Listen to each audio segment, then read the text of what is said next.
I never thought my marriage would come to this. But here I am, married to Jason, 35M, for 3 years. If you ask anyone, they'd probably say we had a solid marriage, until you bring his mother, Linda 58F, into the equation. From the start, Linda made it clear I wasn't her choice for Jason. Not outright, of course. It was always in the little digs, the backhanded compliments, the subtle ways she tried to remind me that Jason had a family before me, and she was the most important part of it. At first I ignored it. Jason was my husband, not Linda. I figured she'd warm up to me eventually. I was wrong. It started with passive-aggressive comments. If I made dinner, she'd smile and say, "Oh, this is interesting." Jason always loved home-cooked meals. If I mentioned work, she'd sigh and say, "I just don't know how women juggle everything." I could never imagine prioritizing a job over my family. She never outright said I was failing as a wife, but she made sure I felt it. Jason's response? Just let it go. She doesn't mean anything by it. I let it go, over and over again. Then Thanksgiving happened. We hosted dinner for Jason's family at our house. I spent all day cooking. I wanted to impress them, to show them I cared. The moment Linda took a bite, she dramatically paused, put her fork down and laughed. Well, I guess this is one way to make mashed potatoes. The whole table went silent. Jason's sister looked mortified. Jason? He said nothing. I felt humiliated, but fine. Maybe she just didn't like my cooking. I could move past that. Then came the comments about my job. Linda didn't approve of me working full-time. She had very strong opinions about what a wife should be doing. "I just don't know how you two do it," she said one day while sitting in my kitchen, drinking coffee she didn't even ask permission to make. "I'd be so scared to rely on a career. Anything can happen. If something goes wrong, Jason would have to step up and take care of everything. That's a lot of pressure on a man." Translation? I should quit my job and become a stay-at-home wife. That was the moment something in me snapped. Linda, let's be clear. Jason is not my boss. He doesn't let me work. I have a career because I want one. And I don't need you reminding me that I should be grateful for my husband providing for me when I provide for myself. I said it calmly, firmly. I didn't yell. I didn't insult her. But you would have thought I just punched her in the face. Linda's eyes welled up with tears. She covered her mouth like she was completely shattered. I was just trying to give some advice. You don't have to humiliate me. Jason walked in, just in time to see her crying. His reaction? He got mad at me. Why do you always have to be like this? She was just talking. You embarrassed her. I was stunned. Embarrassed her. This woman had been tearing me down for years with little jabs, little digs, and I was the problem? I told him flat out, I'm not apologizing for defending myself. Jason's face hardened. Then maybe you should leave until you're ready to be reasonable. He didn't yell. He didn't argue. He just said it like it was a perfectly normal thing to do, to kick his wife out of her own home because she wouldn't grovel to his mother. I grabbed my bag and left. Jason didn't try to stop me. I drove straight to my best friend Sarah's apartment. When she opened the door, I barely got a word out before she dragged me inside, sat me on the couch, and handed me a drink. Okay, tell me everything. I didn't even cry. I was too angry. I told her everything. Every insult, every time Jason dismissed me, everything. Sarah was livid. You know this isn't normal, right? A husband who loves you doesn't tell you to leave just to keep his mom happy. I knew she was right, but still, there was a tiny nagging voice in my head whispering, maybe you overreacted. Maybe Jason just panicked. Then the text started. Jason, I didn't mean it like that. Can we just talk? Jason, I overreacted. The house feels empty without you. Please come home. Jason, are you seriously ignoring me? Then from Linda, Linda, I'm sorry if you felt offended by what I said, but we need to move past this. Jason is really upset. If I felt offended. Sarah snatched my phone out of my hands. Let me guess. No real apology, just guilt tripping. I nodded. She tossed the phone on the table. You're not going back there just because they suddenly feel bad. They didn't care when they kicked you out. She was right. I wasn't going back, and I was about to find out just how desperate Jason and Linda were about to become. Ignoring Jason's text was easier than expected. The first one came less than an hour after I had walked out of the house. Then another, and another. At first they were calm. Let's just talk. I didn't mean it that way. Come home and we can work this out. Then came the guilt tripping. The house feels empty without you. I don't know why you're overreacting like this. Are you really going to throw everything away over one argument? I left them on read, then Linda joined in. A long paragraph popped up from her name, but I didn't even have to read it to know exactly what it would say. A fake apology, buried under a pile of passive-aggressive jabs. I skimmed through it. I'm sorry if you felt offended by what I said. That was never my intention. But I really think you're blowing this out of proportion. And it's hurting Jason. He's miserable. Don't you love him? Sarah took my phone and read it out loud in an exaggerated fake sweet voice before rolling her eyes. Classic. She's sorry if you felt offended, not sorry for what she did. And she immediately flips it into how you're the bad guy for standing up for yourself. She tossed my phone on the table and crossed her arms. If you go back without him acknowledging what he did, this cycle never ends. She was right. Jason wanted to sweep everything under the rug and pretend this was just a misunderstanding. It wasn't. For the first time, I wasn't letting it go. That night, there was a knock at Sarah's door. A loud, persistent knock. We exchanged a look before Sarah peeked through the peephole. Then she groaned. It's Jason. I barely had time to react before he knocked again. Then again, Sarah threw the door open, stepping in front of me like a bouncer outside a nightclub. Jason looked awful. His hair was a mess, his eyes bloodshot, like he hadn't slept in days. He was gripping his phone in one hand and running the other through his hair. I just need to talk to her. Sarah didn't move. Did she tell you to come here? Jason shook his head. Sarah raised an eyebrow. Then why are you here? Jason's jaw clenched, and he looked past her. straight at me. Please, just come home. Behind him, two of Sarah's neighbors had stepped out onto their balconies, watching the scene unfold. Jason noticed too, shifting uncomfortably under their stares. Sarah didn't budge, talk here, or not at all. Jason exhaled sharply, then turned back to me. I screwed up. I know I did, but this has gotten out of hand. My mom is devastated. I'm miserable, and all of this could have been avoided if he stopped himself. But I knew exactly how that sentence was going to end. If you just apologized. I took a slow breath. If you're about to say this is my fault, you might as well turn around and leave now. Jason's expression shifted. He ran a hand through his hair again. That's not what I meant. I just mean this isn't worth ruining our marriage over. Sarah scoffed. Jason pushed forward. I'll make it up to you. We can take a vacation, just us. Or I'll get you something nice. Whatever you want. Just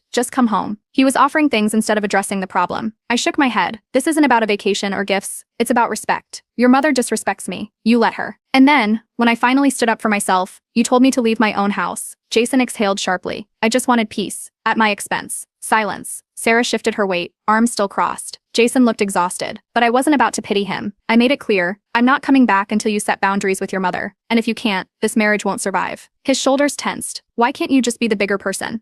That was it. I let out a small, humorless laugh. I have been the bigger person since the day I married you. And look where it got me. More silence. Then he snapped. His face twisted with frustration, and he shook his head. You're impossible. And then he stormed off. Sarah shut the door behind him. For a moment, neither of us spoke. Then she let out a low whistle. That was a disaster. I exhaled and sat down, rubbing my temples. I don't think he's ever going to get it. My phone buzzed. It was Jason's sister. I hesitated before opening the message. I don't know what happened, but Mom is hysterical, and Jason is saying you're being unreasonable. Please, can't you just smooth things over? Sarah took one look at my face and grabbed my phone again. Oh, come on. Of course they're bringing in reinforcements. I leaned back, staring at the ceiling. For a brief moment, I questioned myself. Was I really being too harsh? Was it worth all this drama? Sarah sat down next to me and tapped her fingers against the couch. This is what manipulative people do. They make you question your own boundaries so they don't have to change. She was right. Jason didn't show up to apologize. He showed up to convince me to let it go, to bribe me into silence. And when that didn't work, he got angry. This wasn't over. Not even close. And I was about to find out just how far they were willing to go. Jason went silent. After his dramatic stunt at Sarah's apartment, he stopped texting. No more guilt trips. No more begging. Just complete silence. I should have expected it wasn't going to last. Instead of apologizing, he and Linda shifted their tactics. The first sign of trouble came from a call from my mom. She was livid. Apparently, Linda had been busy. She called every relative she could think of, spinning a new version of events. According to her, I had abandoned Jason over a petty argument, was acting out of pride, and was letting my stubbornness ruin my marriage. Jason had fully leaned into the victim narrative. Suddenly, I was getting messages from extended family members I hadn't spoken to in months. You know marriage takes work, right? Maybe you should just compromise. Jason is heartbroken. Is this really worth it? I ignored them, but my parents didn't. My mom called me back an hour later, still furious. She had shut down Linda immediately, making it clear that what Jason did was inexcusable. My dad? He was ready to drive to Jason's house himself. I let them handle it. I wasn't wasting my energy defending myself to people who weren't there. Then I got a message from an unexpected name. Jason's cousin, Megan. I barely knew her. She lived in another state, and we had only met a couple of times at family gatherings. But she had seen Linda's behavior firsthand. I just want you to know that I believe you. My ex went through the same thing with Aunt Linda. She manipulated him until he finally left me. And Jason never did anything to stop her. I asked her what she meant. Megan's ex had been completely isolated by Linda. She twisted every argument, every disagreement, until he believed she was the only person he could trust. When Megan finally pushed back, he gave in to Linda's pressure and left her. I wasn't shocked. I asked Megan if she ever called Jason out for it. Oh yeah. He always acted like it wasn't his problem. It was a pattern, and I wasn't about to be another name on Linda's list. The next day, I woke up to dozens of messages in the family group chat. Linda had gone nuclear. She wrote a long dramatic message about how families should stick together, and how some people were tearing apart the family over nothing. I was done playing nice. I replied directly. Linda, let's be clear. Jason didn't lose his wife over nothing. He lost his wife because he kicked me out of my own house to protect your feelings instead of standing up for his marriage. That was his choice, not mine. She went silent. Then Jason finally texted.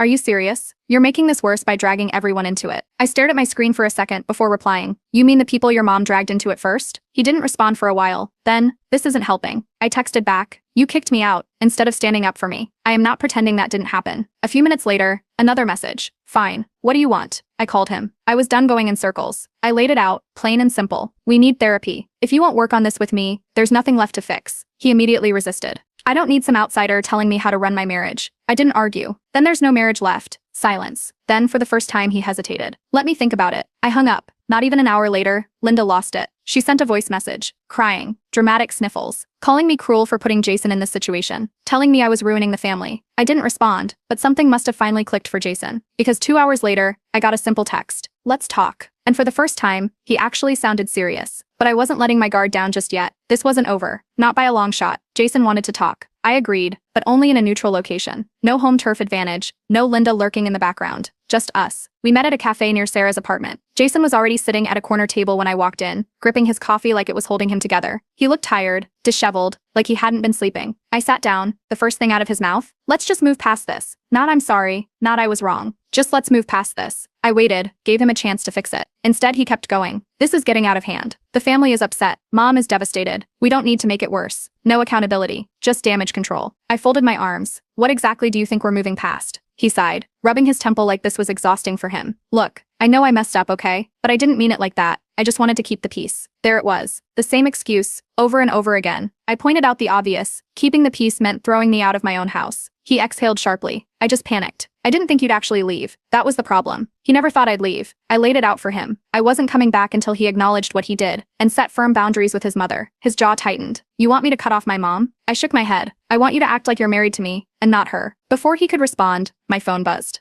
Linda, again. She had sent a long, emotional message. I love you like a daughter. I never meant to hurt you. This family is falling apart, and it breaks my heart. Please, let's just put this behind us. Right. Because nothing says I love you like a daughter quite like manipulating your son into kicking out his wife. I didn't respond. And just like clockwork, when I didn't reply, Linda's next message flipped completely. I don't understand how you can be so heartless. Jason is suffering because of you. I hope you're happy tearing this family apart. Jason saw me glance at my phone. She means well, he muttered. That was it. That was my breaking point. She doesn't mean well. She means to control you. Jason clenched his jaw, but didn't argue. I leaned forward. You put yourself in this position, not me. You're the one who told me to leave instead of standing up for me. For the first time, he hesitated. I could see it, the tiny crack in his certainty. I pressed forward. You have one chance. Either we go to therapy and fix this, or I'm done. Silence. Then, I don't need therapy. I stood up. Then there's nothing left to talk about. Jason panicked. Wait. Just wait. He ran a hand down his face, looking like he wanted to be anywhere but here. I need time to think. I gave him one last look. You don't have much left. Then I walked out. That night, Linda called, crying, dramatic sniffles, begging. Jason is depressed. He's not eating. He's shutting down. You're his wife. You can't just abandon him like this. I let her finish. Then I said the one thing she never expected. Jason's emotions are his own responsibility, not mine. She went silent. Then she snapped. You've changed him. He was never like this before you came along. I didn't even bother responding. I just hung up. Minutes later, Jason texted. I can't lose you. Let's talk. I agreed. On my terms. This time he was going to listen. And if he didn't, then this marriage was over. Jason wanted to talk. This time I made the rules. We met at a cafe again. Public, neutral, no distractions. No Linda hovering in the background. No home court advantage for him. Just us. He was already there when I arrived. His leg bounced under the table, fingers tapping against his coffee cup. He looked like he hadn't slept. I sat down. The moment I did, he leaned forward. Let's fix this. Not I'm sorry. Not I was wrong. Just let's fix this. Like this was some misunderstanding we could smooth over instead of a choice he made that blew up in his face. I didn't respond. He exhaled sharply. I messed up. Okay? I panicked. I acted emotionally. I shouldn't have told you to leave. I let that sit for a second before answering. You didn't panic. You made a choice. His fingers tightened around his coffee cup. I didn't mean it that way. I leaned back in my chair. You keep saying that, like it changes anything. Silence. Then he tried again. I was caught off guard. My mom started crying, and I just didn't know what to do. I gave him a long look. You're a grown man, and your first reaction was to throw out your wife instead of standing up to your mother? His jaw clenched. I didn't want to upset her. There it was. I nodded slowly. So you'd rather upset me instead? Jason stared at the table. I pushed forward. Do you even realize what you're asking me to come back to? You're asking me to walk back into that house, knowing that if your mother pulls this again, you'll take her side. Again, his fingers tightened. That's not fair. I shrugged. It's exactly what happened. Silence. Jason's knee bounced faster. His eyes darted around, looking anywhere but at me. Then he let out a breath. I don't know how to handle her. It was the first real truth he had spoken since this entire mess started. I didn't let up. Then you need to figure it out, because I'm not living my life like this. He looked up, desperate. Can't you just compromise a little? I laughed. Not a ha-ha funny laugh. A sharp, humorless one. I have been compromising since the day I married you, and look where it got me. His face fell. For the first time, he actually looked scared, like he finally understood I wasn't bluffing. I leaned forward. I am not your mother's enemy, but if you keep treating me like I am, I won't be your wife either. He swallowed hard. I just need time. I didn't blink. You don't have much left. Jason sat back, rubbing a hand down his face. He looked exhausted, worn down, like a man who was just now realizing the consequences of his own actions. He finally nodded. I need to figure out how to handle my mom.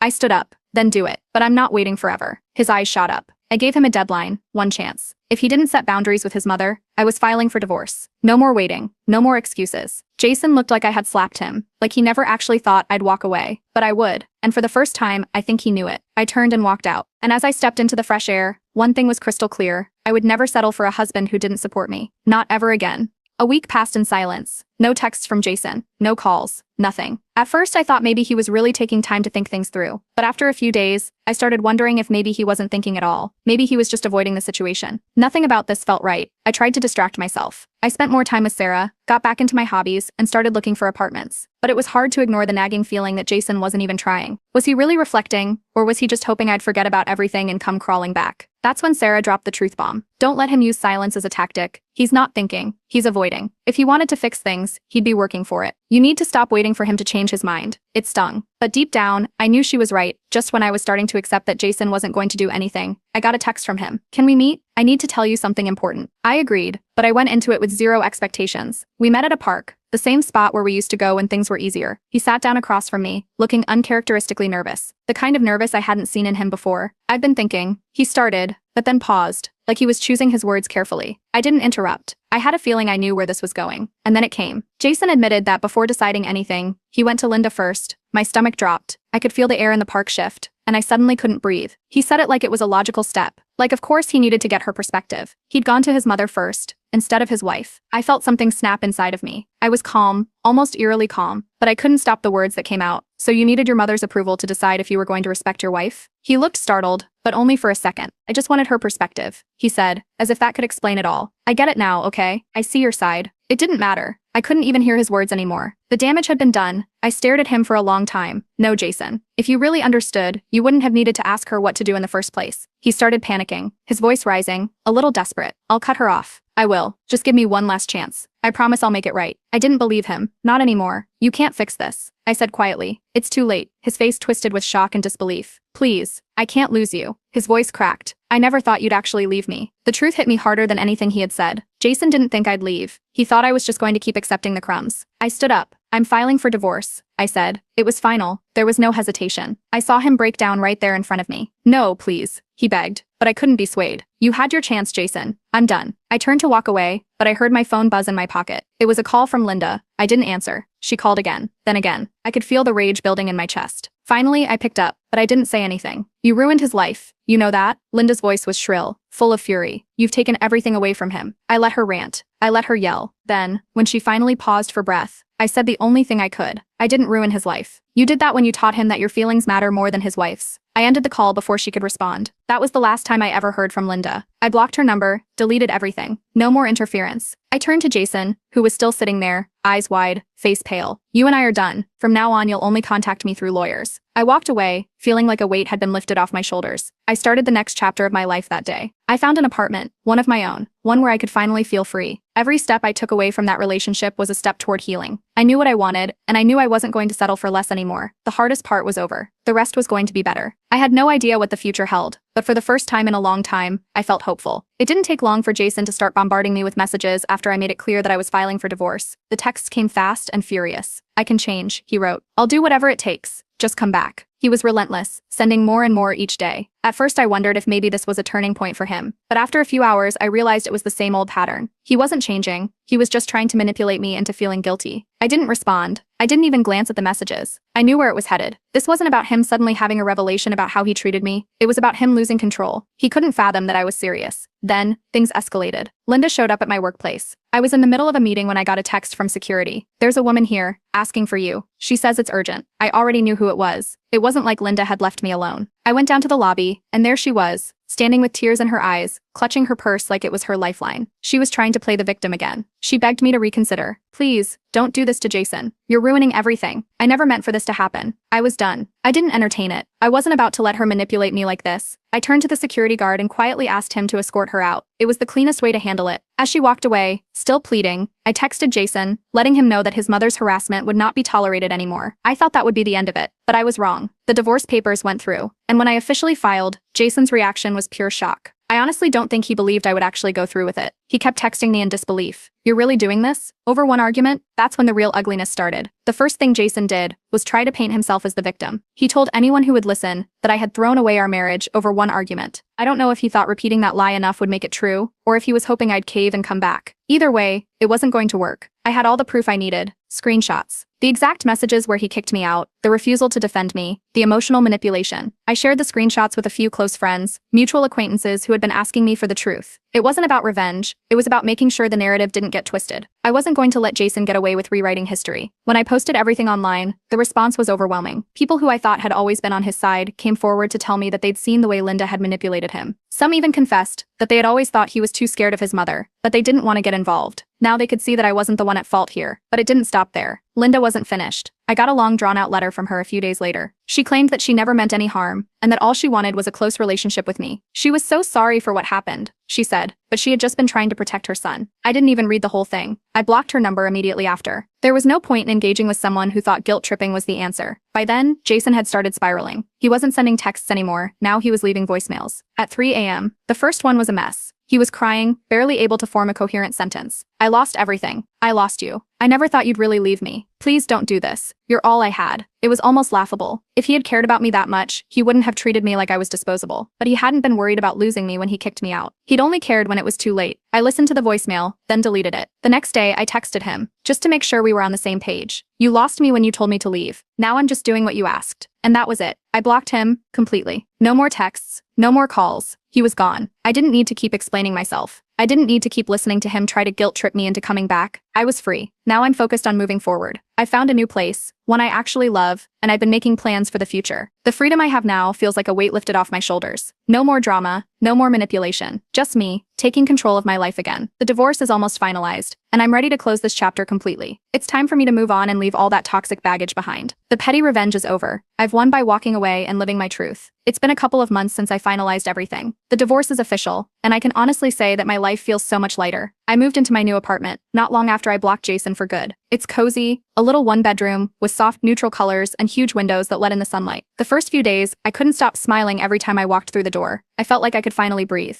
There was no tension hanging over my head. No manipulative phone calls, no emails, no threats, just peace. I'd forgotten what it felt like to feel truly at peace. The first night I slept here, I woke up without the usual knots in my stomach. I didn't wake up to Jason's early morning complaints, or his passive-aggressive behavior. I slept through the night without having to worry about him throwing a fit because I wanted to do something for myself. I started eating better too. Funny how that happens when you don't live in constant stress. I had a few more quiet weeks, relishing in the freedom of being on my own. It wasn't just the space, it was the emotional relief that came with it. For the first time in ages, I felt like I could actually focus on me. But of course Jason couldn't just let me move on without one last attempt. He sent me a final email a few weeks ago. The subject line was just "Let's talk," and the message itself was a long rambling plea. He said he was really sorry for how things went down and that he wanted to talk things through one last time. He claimed he had made a huge mistake, and that we could fix everything if we just communicated. I didn't even read the whole thing. I already knew what was in it. The same excuses, the same promises. I'll change, I'll do better. But I wasn't having it. I deleted it immediately. There's no point in reopening those wounds, especially when I had already seen what would happen if I gave him even the smallest piece of hope. The next big step I took was therapy. I had already made the decision to start working on myself, so I found a good therapist. At first it was hard to talk about everything I had gone through in my marriage. But with time I started understanding how much it had affected me. It wasn't just about Jason and Linda, it was about me losing myself in the process. Therapy helped me regain confidence and put the pieces back together. It wasn't just therapy that was changing things though. I started reconnecting with friends, people I had completely isolated myself from during my marriage. It's strange how a toxic relationship can make you push everyone away, but that's exactly what happened. I'd been so consumed with trying to make things work with Jason that I barely kept in touch with anyone outside of our little world. But now, I felt like I could breathe again. I could enjoy nights out with friends without worrying about Jason's jealousy or Linda's judgment. It felt refreshing. Then, things started picking up at work. I got a promotion, an opportunity I know I wouldn't have had if I had stayed in that marriage. Jason had always been so focused on his needs that I couldn't focus on my career. But now, I was making moves, and I couldn't help but think how much he had held me back. I had some moments where I couldn't help but wonder what was going on with him. I'd hear things from mutual friends about his downward spiral. Apparently Jason had been drinking heavily, complaining about how he'd lost me over nothing. Some of his family members said he was miserable, but he never reached out to me. Honestly, I didn't feel guilt. Not anymore. If anything, I was just relieved. Relieved to be free from all that toxicity. Relieved that I no longer had to put up with his emotional blackmail or his mother's meddling. It wasn't my problem anymore. The divorce itself finally got processed, and it felt like a huge weight was lifted off my shoulders. Jason was still in shock that I followed through, but I was finally legally free. There was no more dragging my feet or second guessing. Oddly enough, the most surprising thing happened after that. Linda went silent. For the first time in years, I didn't get a single text, call, or message from her. I'm guessing Jason must have finally realized I wasn't coming back. Life has been moving on, and I've been embracing it. I started casually dating again. It's been eye-opening. Dating feels completely different now. The men I've met have actually been respectful and considerate, which is a huge change from the way Jason used to treat me. No more mind games, no more walking on eggshells. I heard through the grapevine that Jason had moved back in with Linda. They say he's financially struggling now, unable to keep up with his bills, and that he's still blaming me for everything falling apart. But I don't feel anything about it. No triumph, no satisfaction. Honestly, I just feel grateful I got out before it dragged me down too. Jason's reality hit hard. I'm sure it's sinking in now. He's back to living under his mom's roof, still trying to find a way to make things work while clinging to the past. I'm just relieved I'm not part of that anymore. Looking back, it's surreal how much I allowed myself to settle, but now, I know exactly what I deserve. I won't ever settle for less than respect, kindness, and understanding. I won't compromise myself for anyone, no matter how convincing their apologies may sound. I'm starting fresh, and this time I'm doing it on my own terms. This is just the beginning. It's been a year since I walked away from Jason and the mess that was my marriage. A lot has changed, and I can't even begin to describe how much better my life is now. It feels like a completely different world, one where I'm in control, where I can breathe without worrying about someone else's drama. At work, things have never been better. When I was with Jason, I was always second-guessing myself, always putting my career on the back burner because I was too focused on him and his mom. Now, I've taken on roles I once would have hesitated to accept. I'm no longer afraid to take the lead, to step up and show what I'm capable of. In the past year alone, I've gotten multiple promotions, and the opportunities just keep coming. There's a sense of fulfillment in my career that I never realized was missing before. I've also found a healthy relationship, something I never thought I'd get after everything I went through with Jason. His behavior had made me question if I even deserved to be treated well, but my new partner has shown me what true respect and understanding look like. He listens when I speak, he respects my boundaries, and he treats me with kindness. It's honestly such a relief to be with someone who doesn't play games, who doesn't let family interfere in our relationship, and who is genuinely supportive. I can't believe how much I'd accepted in the past from someone who only made excuses for his behavior. Jason? Well, his life isn't looking as bright. I've heard through mutual friends that he's still living with Linda, his mom, and it doesn't seem like things are getting any better for him. He's still struggling financially, and by all accounts, he's in a pretty bad emotional state. Apparently, he's constantly fighting with Linda, but instead of growing up and standing up for himself, he's just stuck there, dependent on her. It seems like Linda's control over him has only grown stronger. She's still smothering him the way she did with me, but now, instead of just being the overbearing mother-in-law, she's the one he turns to for everything. He's been unable to stand on his own, and it's only getting worse. It's crazy to think that he's now living the life I tried to escape from. All that time he spent blaming me for everything, and now here he is, stuck in the same miserable situation he created for himself. A few weeks ago, I heard some tea from mutual friends. Apparently Jason's been having second thoughts about everything. He regrets how he treated me, regrets losing me, but he still won't take full accountability. Instead of facing the reality of his actions, he's blaming Linda for ruining our marriage. It's almost comical to hear, knowing that it was his decisions that led to everything falling apart. He's been reaching out to mutual friends, trying to get them to mediate or talk to me, but I've shut down any possibility of that. When I heard that, I thought I'd feel something. Maybe a little pity or satisfaction. But honestly, I didn't feel anything. I didn't even care. It was hard to feel sorry for someone who refuses to own up to their mistakes. If he wanted to make a change, he would have done it a long time ago. Then a few days ago, I got a random anonymous message. I could tell right away it was Jason, but it wasn't from his number. It was just a vague message asking if I was doing okay and saying he misses me. At first I thought about responding just to see what he'd say, but then I realized it wasn't worth my time. I deleted it without a second thought. I can't even explain how much I've grown over the past year. There's no part of me that even wants to go back to that life. I've learned so much about myself, about what I deserve, and I've realized just how much better off I am without the toxic baggage. Every day feels like a fresh start. I'm not walking on eggshells anymore. I'm not constantly looking over my shoulder or worrying about how my actions might upset someone else. I finally get to live for myself. What I thought was going to be a devastating chapter in my life turned out to be the best thing that ever happened to me. If I hadn't left, I'd still be stuck in a relationship where I was constantly sacrificing my happiness for someone who would never prioritize me. Looking back, I can see now that Jason wasn't just controlling, he was manipulative, and Linda's hold on him was even worse than I'd realized. He was always too afraid to choose me over her, and now, he's trapped in the same cycle of dependency. As for Linda, well, she's still blaming me for everything. She reached out again, claiming that I ruined Jason's life by leaving him, but I blocked her without a second thought. I've moved on. I'm done with both of them. In a way, I guess I feel some closure, but not the kind of closure people usually talk about. It's not about feeling like I won, or that I got some revenge. It's about finally realizing how much better my life is now that I'm free of them both. Jason? He made his bed, and now he has to lie in it. Maybe one day he'll figure things out, but I'm not waiting around for that. I'm moving forward. No regrets. I've finally gotten the life I deserve.